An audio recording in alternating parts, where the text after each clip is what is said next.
Hello civil engineers, कैसे हैं आप सब। Welcome back to your favourite channel civilians the civil engineers. RCC subject cover कर रहे हैं, पार्ट 11 चल रहा है। कैसे हैं आप सब। आप लोग बेहतर से बेहतरीन के सफ़र में मेरे साथ जुड़ चुके हैं। सारे इंपॉर्टेंट क्वेश्चंस जो all JE exams and exams में पूछे जाते हैं वो आप यहाँ पर पढ़ेंगे with detailed explanation and all important concepts.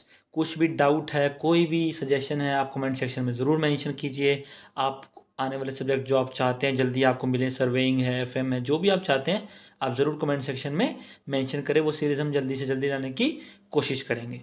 और याद रखें, जब भी मेरा वीडियो आप वॉच करें साथ में अपना एक रजिस्टर बना के रखें नोट्स का, जिसमें आप शॉर्ट नोट साथ साथ बनाते रहें। कोई भी न्यू चीज़ सीखने को मिली या कोई भी कन्फ्यूजिंग चीज़ आपको सीखने को मिलती है तो उसे पेन डाउन ज़रूर कर लें, वो आपके काम आएगी। वही चीज़ें हैं जो क्वेश्चन बनते हैं और आप गलती करते हैं।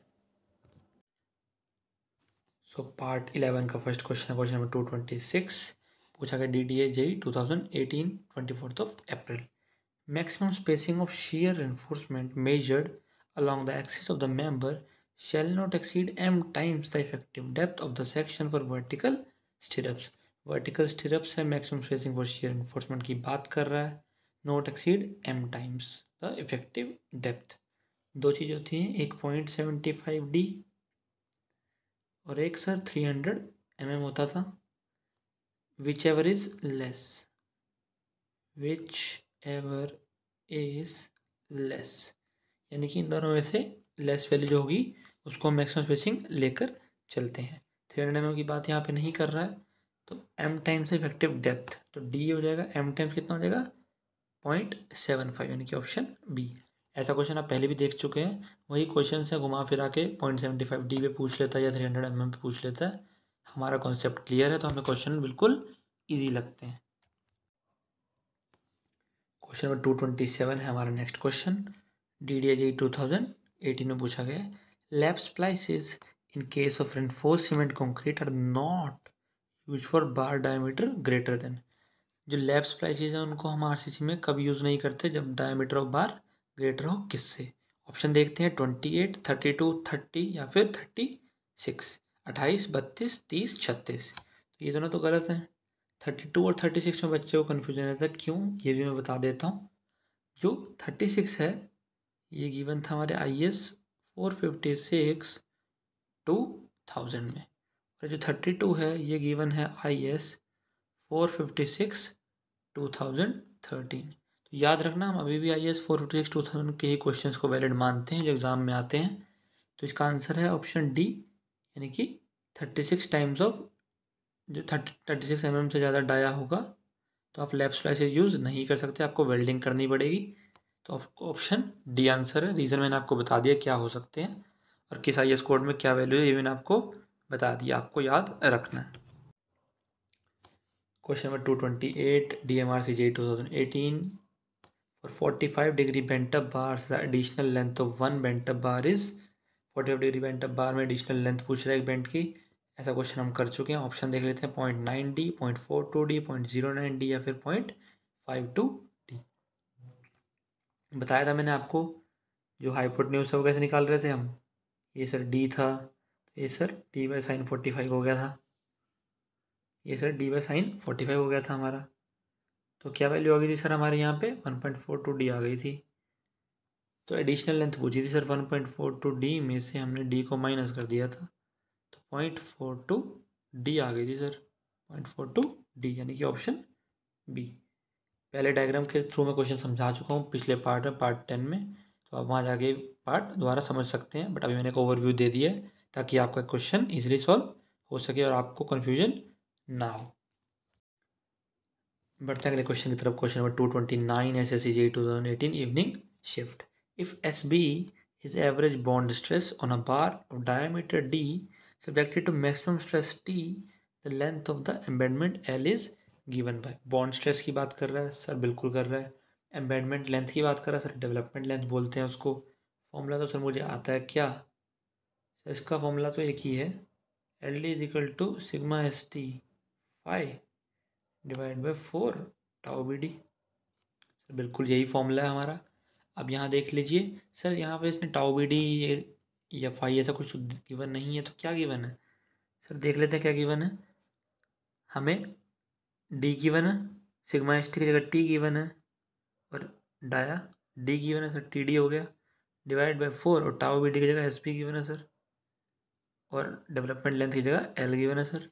तो L is equal to D T divide by 4 S P, तो ऑप्शन डी यहाँ पे करेक्ट हो जाएगा। वही चीज़ है, वही फॉर्मूला है, उसको बस नाम अलग अलग दे दिए ताकि स्टूडेंट कंफ्यूज हो जाए और ऑप्शंस देख के आंसर मार्क ना कर सके। बट आपको कॉन्सेप्ट आते हैं, क्वेश्चन को ध्यान से पढ़ा तो देखा कि मेरे को तो क्वेश्चन आता है। जितना मर्जी आप क्वेश्चन को घुमा फिरा लो, कान को जिधर मर्जी घुमा के पकड़ो, पर हमें तो क्वेश्चन आता है, हमारे कॉन्सेप्ट बिल्कुल क्रिस्टल क्लियर हैं, तो हमें ये क्वेश्चन तंग नहीं करने वाला। तो ऑप्शन डी है करेक्ट आंसर। आई होप आपको एक कॉन्सेप्ट बिल्कुल ईजिली समझ आ रहा है। Next question, question number 230। क्वेश्चन नंबर 230 देखते हैं। SSC JEE 2018 morning shift, the anchorage value of a hook is assumed 16 times the diameter of the bar if the angle of the bend is 16 times बता रहा है anchorage value of dia.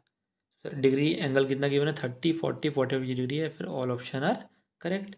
Sir आपने बताया था पर 45 degree sir 4 5 increase होता है, 90 पे ये 8 5 हो जाता है, 135 पे ये 12 5 हो जाता है, और सर 180 पे ये 16 5 हो जाता है। 16 5 गिवन है क्वेश्चन में, तो आंसर क्या होना चाहिए सर, 180 डिग्री होना चाहिए। ऑप्शन गिवन है 30, 40, 45, all option are correct.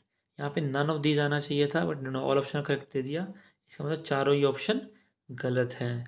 SSC ने भी चार ऑप्शन गलत माने हैं, तो ग्रेस मार्क्स मिले होंगे, बट अगर नन ऑफ दी अबव होता तो हम वही मार्क करते। तो इससे रिलेटेड जो कॉन्सेप्ट है सारे मैंने आपको समझा दिए, क्या क्या वैल्यूज़ होती हैं। Moving to the next question, question number 231, SSC JEE 2018 evening shift. The length of a lap in tension reinforcement should not be less than the bar diameter into actual tension divided by 4 times the permissible average bond stress. ठीक है sir, बिल्कुल सही बात है। ये development length की बात कर रहा है, sigma S T 5/4 tau B D. ठीक है sir, if it is more than, ये किससे ज़्यादा हो तो उसकी बात कर रहा है। जो लेंथ है लैब की टेंशन इन्फोर्समेंट में, वो कम नहीं होनी चाहिए, should not be less than the bar diameter into actual tension.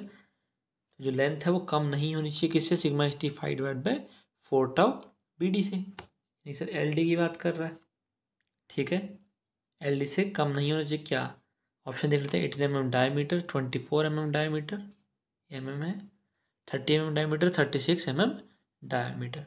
Sir आपने बताया था 24 mm डायमीटर जो होता है ये सर कंप्रेशन में होता है, तो सर टेंशन में पूछ रहा है, तो सर टेंशन में क्या होगा, 30 mm डायमीटर। टेंशन में कितना है, 30 mm डायमीटर, कंप्रेशन में 24/5 होता है, इसमें हमारा 30/5। जो एल है ऐसे लिख सकते हो आप, greater than 24/5 in compression and greater than 35 in tension. ये दोनों तरीके लिखने के, यानी कि एल डी की बात हो रही है यहाँ पे डेवलपमेंट लेंथ की। इसका फॉर्मूला आपको पता है क्या होता है, sigma S T 5/4 tau B D. देखिए हर रिलेटेड कॉन्सेप्ट, हर रिलेटेड क्वेश्चन हम हर क्वेश्चन के ऑप्शंस के थ्रू समझते जाते हैं। जो भी इंपॉर्टेंट चीज़ें मैं आपको ज़रूर बताता हूँ, एग्जाम ओरिएंटेड चीज़ें ज़रूर बताता हूँ, जो कन्फ्यूज़न हो सकता है वो भी बताता हूँ, जो गलती आप कर सकते हो वो भी बताता हूँ, गलती को ठीक कैसे करना है वो भी समझाता हूँ, और जो वैल्यूज़ हो सकती हैं जो इन फ्यूचर क्वेश्चन बन सकते हैं वो भी साथ साथ क्लियर करते जाता हूँ। इससे अच्छा तरीका नहीं हो सकता तैयारी करने का।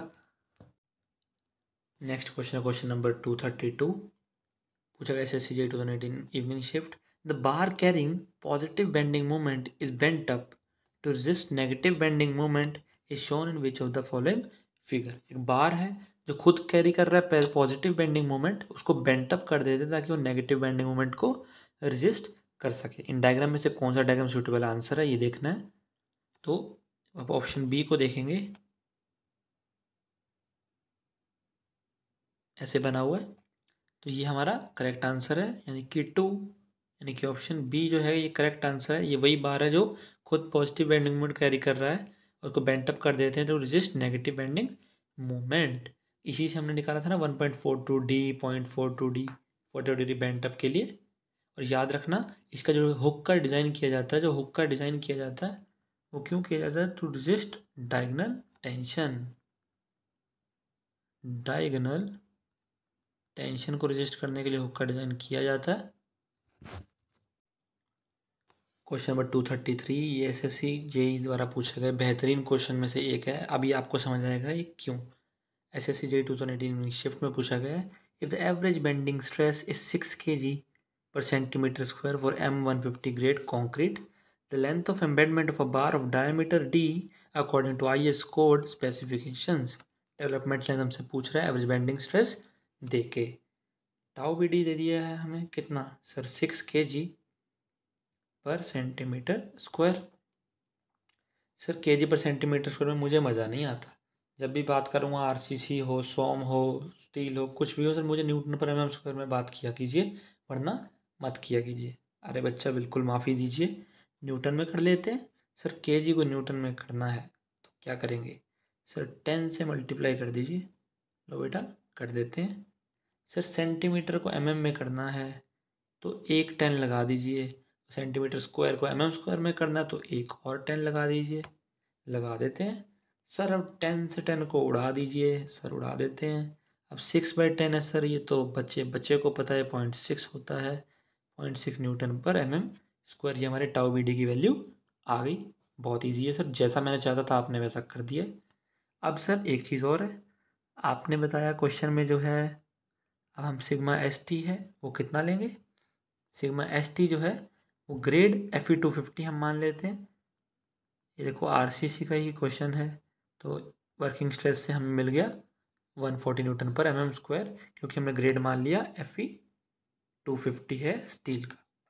ठीक है सर, मान लेते हैं। आपने जो कह दिया वो हमने मान लिया। चलिए अब फॉर्मूला लगा दीजिए। मार्कर बदल लेते हैं सर एक बार।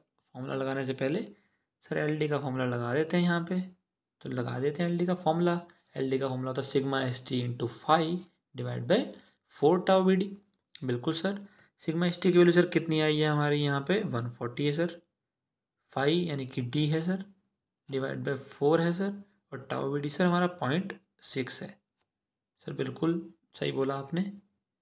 अब 140.6 है तो 10 ऊपर चला जाएगा, नीचे आ जाएगा 24। इससे जब आपकी वैल्यू आएगी क्या आ जाएगी? ये 5.8 से कैंसिल हो जाएगा। ठीक है, तो ये आ जाएगी 58D। क्या आ जाएगा आंसर? 58D, यानी कि ऑप्शन डी। देखिए बेसिक सा तरीका हमने जो तरीका हम जानते थे हमने वही किया। यूनिट्स हमें केजी पर सेंटीमीटर स्क्वायर में गिवन थी, टाउ BD की हमें पसंद नहीं आई, हमने न्यूटन पर mm स्क्वायर में उसको तुरंत बदल लिया। अब हमें स्टील का ग्रेड नहीं दिया था, स्टील का ग्रेड हमने एज्यूम किया Fe250। तो सिग्मा ST वर्किंग स्ट्रेस से हमें याद था 140 न्यूटन पर mm स्क्वायर। कॉन्सेप्ट हमारे बहुत अच्छे से क्लियर थे, तो हमें वैल्यूज़ टिप्स पे थी। सिग्मा ST की वैल्यू हमने पुट की। LD का फॉर्मूला होता है sigma ST 5 divide by 4 tau BD। 5 यानी कि डी की टर्म्स में आंसर पूछा तो डी की वैल्यू हमें नहीं चाहिए थी। सिग्मा ST रखा 140D divide by 4 into tau BD यानी कि 0.6, तो वैल्यू आ जाएगी हमारी 58D, यानी कि ऑप्शन डी। आई होप आपको इस क्वेश्चन में कोई कन्फ्यूजन नहीं होना चाहिए। क्वेश्चन नंबर 234 की बात कर रहे हैं यहाँ पे। SSC JEE 2018 मॉर्निंग शिफ्ट में पूछा गया, radius of a bar bend to form a hook should not be less than. जो बार बेंड की रेडियस है to form a hook should not be less than. तो डायग्राम बना लेते हैं सर, बिल्कुल बना लेते हैं। बना दीजिए सर। ये आपने बना दिया डायग्राम हुक का। ठीक है सर, बना दिया। अब वैल्यूज़ के लिए मार्कर चेंज करके सर हमें बता दीजिए, हमारे को कन्फ्यूजन नहीं होना चाहिए, क्योंकि हमारे को जब कन्फ्यूजन होता है तो बहुत दिक्कत हो जाती है। ये हमारा है 4, 5। ठीक है, ये क्या हमारा 4, 5। ये हो जाएगा हमारा 16, 5। और सर एक चीज़ रह गई, वो तो बता दीजिए सर। ये इंटरनल डायामीटर जो है सर, एक इसकी वैल्यू क्या क्या होती है बेटा? एक होती है 4, 5, एक होती है 8, 5। सर 4, 5 कब होती है और 8, 5 कब होती है बेटा? 4, 5 जो है, मैं यहाँ बता देता हूँ आपको। 4, 5 जो होती है वो Fe250 के लिए होती है, और सर 8 फाई किसके लिए होती है? अरे जब Fe 250 के लिए 4 फाई है तो Fe 415 और Fe 500 8 फाई ले जाएंगे क्योंकि वो स्ट्रॉन्ग है, जो स्ट्रॉन्ग है वो वैल्यू डबल ले जाएगा। सर 8 फाई ले जाएंगे। बट सर ये तो डायामीटर है, हमसे रेडियस पूछ लेता है बार बार। अब याद रखना, रेडियस पूछा है, रेडियस डायमीटर का हाफ होता है। बट सर क्वेश्चन में ना यहाँ इसने बोला नहीं है कि Fe 250 है या डिफॉर्म्ड बार्स है। तो याद रखना, जब भी डिफॉर्म्ड बार्स नहीं बोलता है तो वो माइल्ड स्टील की ही बात करता है, यानी कि Fe 250 की बात कर रहा है। बट अगर स्पेशली मेंशन करता है डिफॉर्म्ड बार्स तो फिर आपको डिफॉर्म्ड बार्स की ही वैल्यू पुट करनी है। तो डायमीटर हमें पता है, हमसे पूछा गया रेडियस, तो हमने मान लिया सर माइल्ड स्टील है तो 4 फाई इसका डायमीटर है। बिल्कुल है सर। हमसे पूछा है रेडियस तो लिख देंगे रेडियस सर 2 फाई होगा आंसर। तो ऑप्शन देख लेते हैं, twice the diameter, thrice the diameter, 4 times the diameter, 5 times the diameter. Sir English मुझे आती है, मैथ्स मुझे आता है, आरसीसी मुझे आ चुकी है, तो अब बचा ही कुछ नहीं, बस ऑप्शन मार्क करना है। सर ऑप्शन ए मार्क कर दीजिए और मुझे मार्क्स दे दीजिए। बिल्कुल। Question number 235, SSC 2018 morning shift. Steel bars are generally connected together to get greater length than the standard length by providing। Steel bar को जनरली कनेक्ट किया जाता है आपस में टू गेट ग्रेटर लेंथ, यानी कि ज़्यादा लेंथ प्रोवाइड करनी है स्टैंडर्ड लेंथ के कंपैरिजन में, तो क्या प्रोवाइड करते हैं? तो for that we always use splices. क्या यूज़ करते हैं? स्प्लाइसेस को यूज़ किया जाता है to provide the greater length as compare to the standard length. तो देख लेते हैं option, straight bar splice, hooked splice, double splice या फिर ऑल ऑप्शन आर करेक्ट। तो याद रखना ये तीनों ही स्प्लाइसेस प्रोवाइड करते हैं, यानी कि all options are correct is the right answer. देख लेते हैं अगला question, question number 236, 2018 SSC JEE evening shift. The correct hook for mild steel reinforcement bars according to specification is shown in which of the following figures। Figures given है 4, correct hook की specification पूछ रहा है mild steel reinforcement bars के लिए। अभी बताया था कितनी होती है सर? ये भी 4 फाई और ये भी 4 phi. Sir option A correct हो जाता तुरंत, बिना देखे, बिना सोचे, बिना समझे। हमें तो टिप्स पे चीज़ें थी, टाइम तो हमने एग्ज़ाम में वेस्ट किया ही नहीं सर। हमारे को हर एक चीज़, हर एक कॉन्सेप्ट हमारा क्रिस्टल क्लियर था। आपने चीज़ें दिमाग में फिट कर दी थी, मल्टीपल रिवीजन आपके द्वारा कराया गया था और मैंने इंपॉर्टेंट चीज़ें थी वो नोट्स बना लिए थे, मैं उसकी मल्टीपल रिवीजन भी साथ साथ करता रहा था। Question number 237, Uttarakhand JEE and Rajasthan JEE 2016 and 15, shear reinforcement in RCC beam is provided to resist। देखिए वन लाइनर क्वेश्चन है, अपने आप में ही डिफिकल्ट बन जाता है, दिखता आसान है, बट shear reinforcement जो RCC बीम में वो क्या रेजिस्ट करता है ये हमसे उसने पूछ लिया। ऑप्शंस को देखते हैं, diagonal tension, bending stress, compressive stress या फिर पंचिंग shear। पंचिंग shear का रिलेशन इससे नहीं है, तो बच्चा कन्फ्यूजन होगा, डायगोनल टेंशन, बेंडिंग स्ट्रेस या फिर कंप्रेसिव स्ट्रेस। अब शियर इन्फोर्समेंट प्रोवाइड कर रहे हैं तो हमेशा याद रखेंगे it is provided to resist diagonal tension. जब मैं आगे थ्योरेटिकल थ्योरी वाली क्लासेस लेके आऊँगा तब मैं आपको हर चीज़ टू द पॉइंट समझाऊंगा कि शियर इन्फोर्समेंट कहाँ प्रोवाइड करते हैं, क्या उसका फंक्शन है, डायगोनल टेंशन क्या है, डायगोनल कंप्रेशन क्या है, ये सब चीज़ें मैं आपको वहाँ पे एक्सप्लेन करूँगा। बट यहाँ पे टाइम कंस्ट्रेन है तो मैं आपको सिर्फ इतना ही बता सकता हूँ, जो शियर इन्फोर्समेंट है RCC बीम का वो रेजिस्ट करता है डायगोनल टेंशन को। और मीनवाइल आप भी इतना ही याद रखिए। देखते हैं question number 238, MP Vyapam JEE 2015 में पूछा गया, using 2-legged vertical stirrups of 6 mm diameter mild steel Fe 250 find spacing to resist 70 kN shear force, size of the beam given is 30 mm into 1000 mm effective depth। अब फॉर्मूले दो होते थे spacing के, पहले वाला हम पढ़ चुके हैं वो भी बता देता हूँ और जो यूज़ करेंगे वो भी बता देता हूँ। जो पहले यूज़ किया था हमने वो क्या था, मेरे साथ से बताएंगे, 0.87 FY ASV divide by 0.4 B। Sir 0.87 FY into ASV divide by 0.4 B, एक ये स्पेसिंग का तरीका था।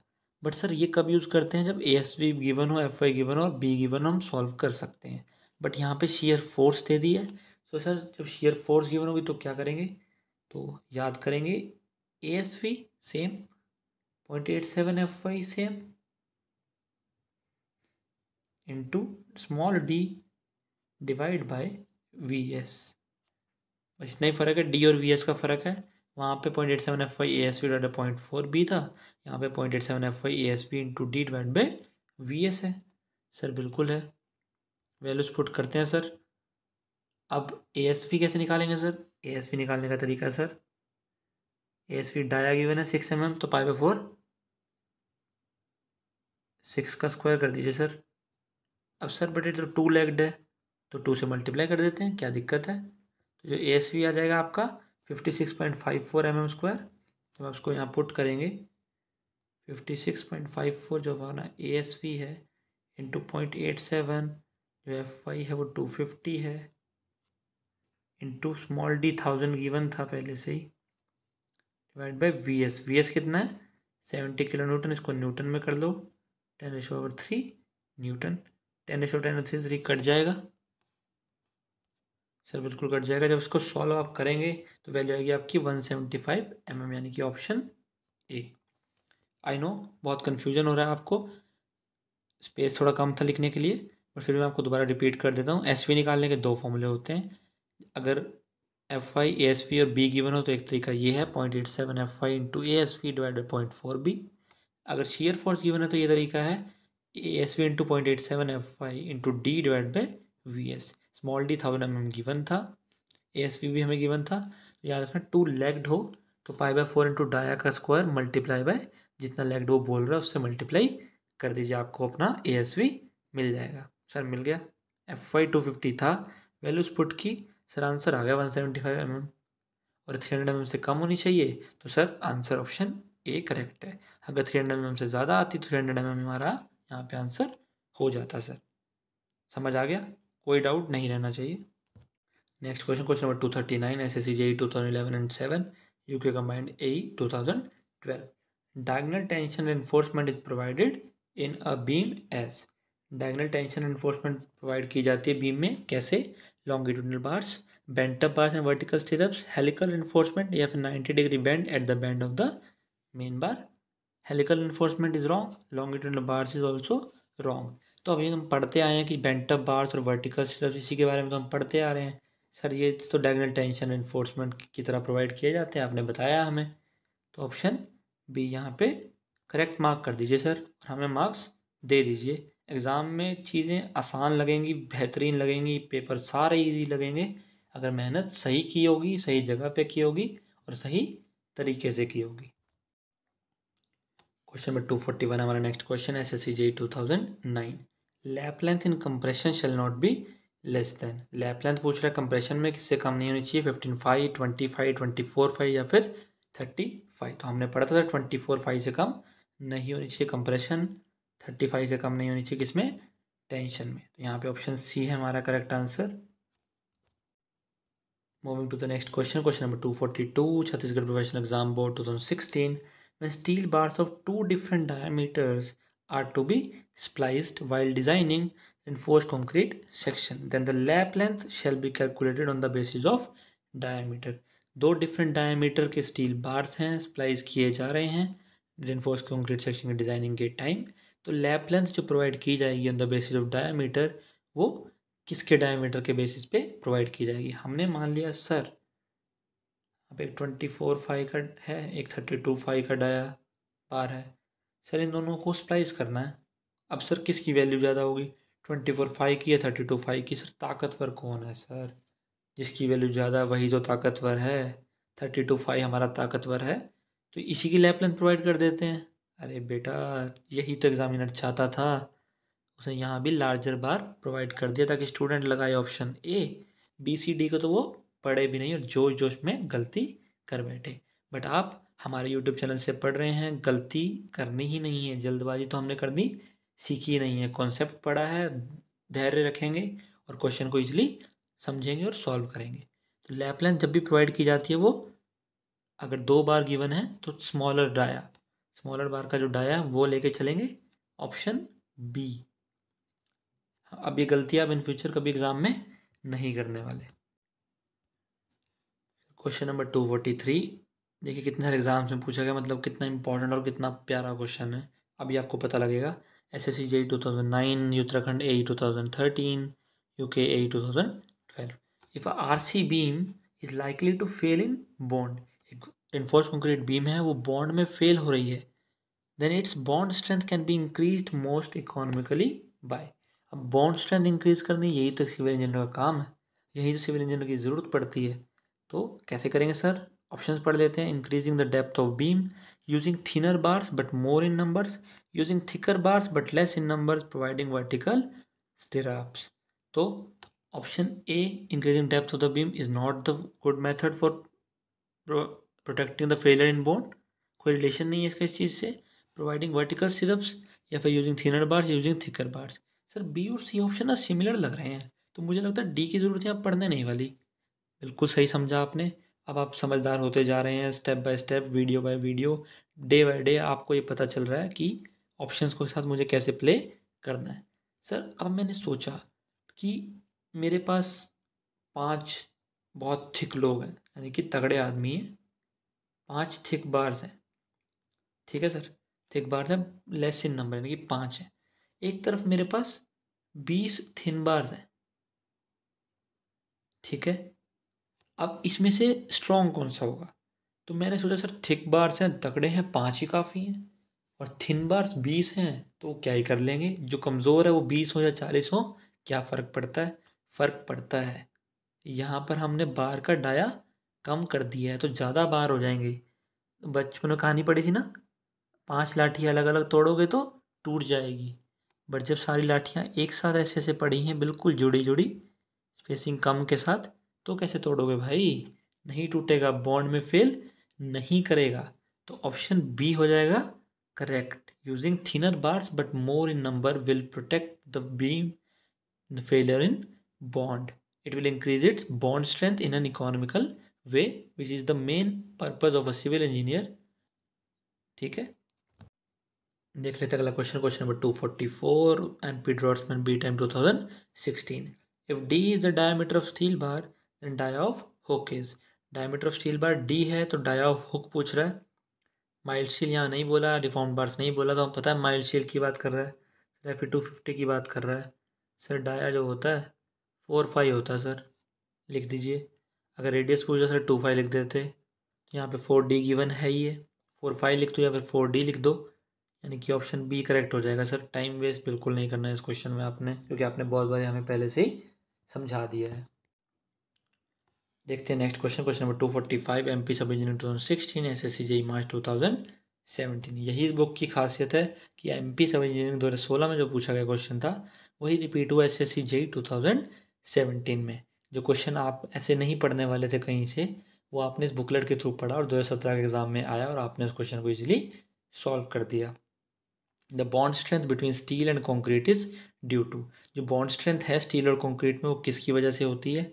Option A is friction, B is adhesion, C is both friction and adhesion and none of these. तो याद रखना friction and adhesion both are responsible for the bond strength between steel and concrete, यानी कि option C will be the correct answer. Next question, question number 246, SSC JEE 2017, MP सब engineering 3rd of April morning shift. Torsion resisting capacity of a given reinforced concrete section. Torsion resisting capacity की बात कर रहा है एक RC section की. Decrease with decrease in stirrup spacing, decreases with increase in longitudinal bars, does not depend upon stirrup and longitudinal steels, increases with increase in stirrup and longitudinal steel. तो याद रखें torsion resisting capacity increase करती है जब stirrups increase कर जाते हैं और longitudinal स्टील इंक्रीज कर जाता है. उसकी torsion resistance capacity automatically increase कर जाती है. Option D. Question number 247, Uttarakhand AE 2007. The shear strength can be insured in a beam by providing. एक बीम में शियर स्ट्रेंथ इंश्योर करनी है तो वो किससे करेंगे? अभी हमने पीछे क्वेश्चन पढ़ा था. सर वे क्वेश्चन JEE में आए, AE में आए, इंजीनियरिंग सर्विसेज में आए, गेट में आए, आंखें बंद करके मैं इसका जवाब दे सकता हूँ. तो ऑप्शन फिर भी एक बार पढ़ लेते हैं फॉर्मेलिटी के लिए. Binding wire on main bar, high strength deformed bars, rounded aggregates या फिर स्टिरअप्स. अरे क्वेश्चन तो मुझे पहले से ही आता था. ऑप्शन भी इसने ऐसे दे दिए कि मेरे को इजी लगा. Stirrups is the correct answer. They will increase the shear strength in a beam okay, option D यहाँ पे करेक्ट है, स्टिरप्स। स्पेसिंग आपको पता ही है 0.75 D और 300 mm, which ever is less. Okay, question number 248, SSC JEE March 2017 morning shift. The allowable tensile stress in high yield strength deformed steel stirrups used in reinforced cement concrete is Newton per mm square. Allowable tensile strength sigma S T की बात कर रहा है। Working stress method याद आ गया options पढ़ते ही, 140, 190, 230, 260। Sir अभी पीछे न्यूमेरिकल में भी आपने बताया था डिफरेंट वैल्यूज़ के लिए क्या क्या होता है। FE 250 के लिए सर सिग्मा एस टी जो है इसके लिए 140 न्यूटन पर mm स्क्वायर होता है, तो ये आपने बताया था। और FE 415 के लिए सर ये भी आपने बताया था कि 230 न्यूटन पर mm स्क्वायर रहता है सर ये।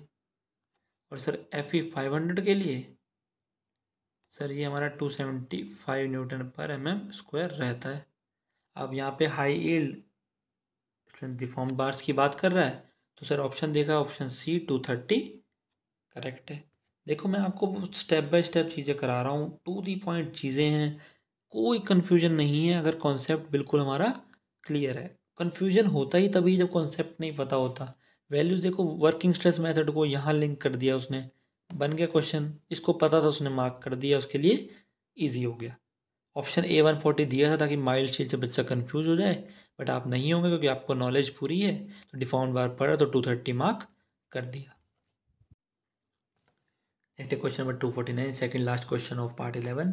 SSC JEE मार्च 2017 मॉर्निंग शिफ्ट में पूछा गया है, पिकअप द करेक्ट स्टेटमेंट। मेरे स्टूडेंट्स का पहला स्टेप यही होता है कि स्टेटमेंट वाला क्वेश्चन आया है तो करेक्ट या इनकरेक्ट मेंशन कर लेंगे। करेक्ट स्टेटमेंट पूछा है फॉलोइंग में से, the bent up bars at a support resist the negative bending, the bent up bars at a support resist the shearing force, and bending of bars near the support is generally at 45 degree, या फिर all options are correct.